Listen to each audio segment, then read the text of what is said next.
Soil conservation consultant Darryl Evans has over 25 years working in farming systems in far north Queensland. He is with me today discussing the issue of erosion, primarily water erosion, and how we can manage this better in banana paddocks.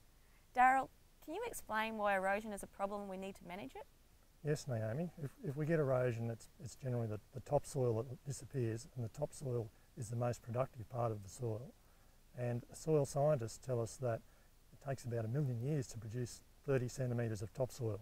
So basically, that's all the soil you've got for the life of the farm or the farmer.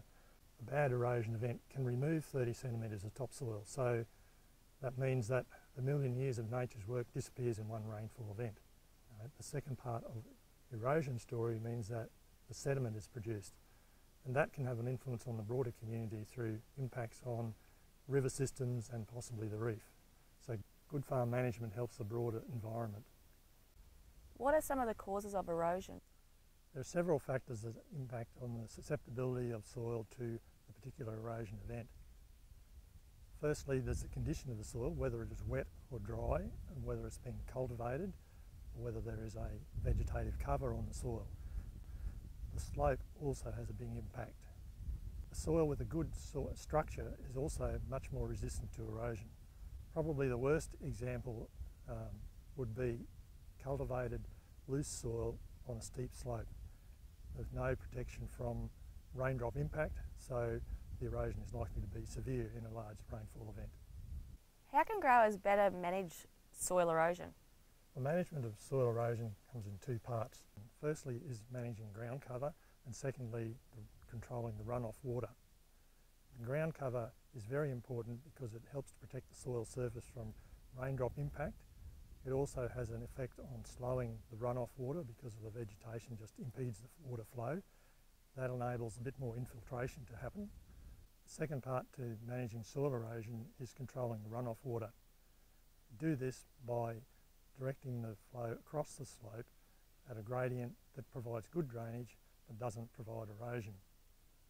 Then we need to put the runoff water into a safe disposal area such as a grassed waterway. Darryl, what are some of the structures that banana growers can use to manage surface water?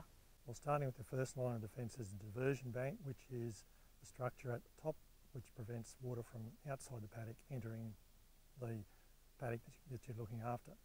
The second part is the contour mounds, which are across the slope at a gradient not exceeding 4% for the most erosion resistant soils, and I like to keep them down to less than 3% on soils that have a bit of sand in them and a bit more erodible.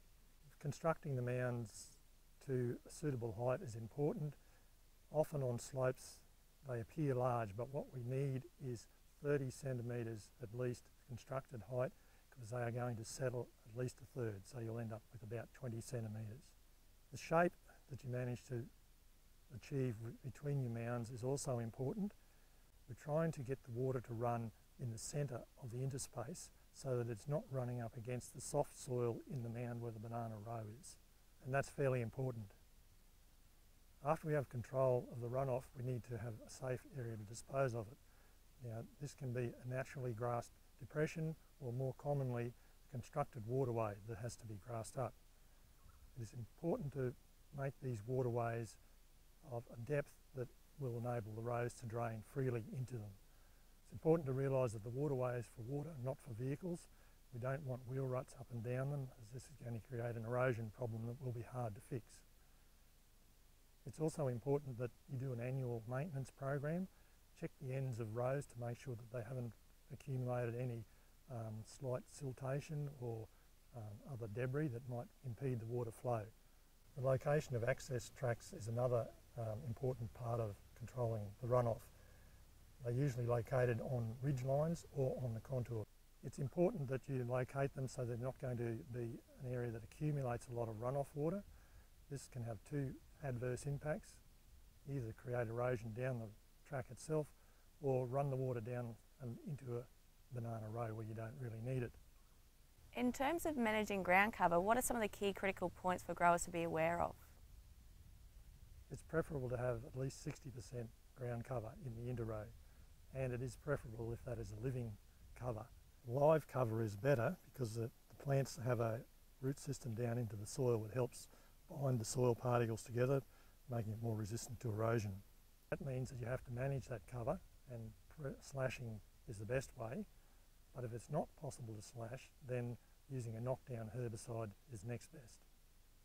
This preserves the root system and leaves the ground cover on the surface.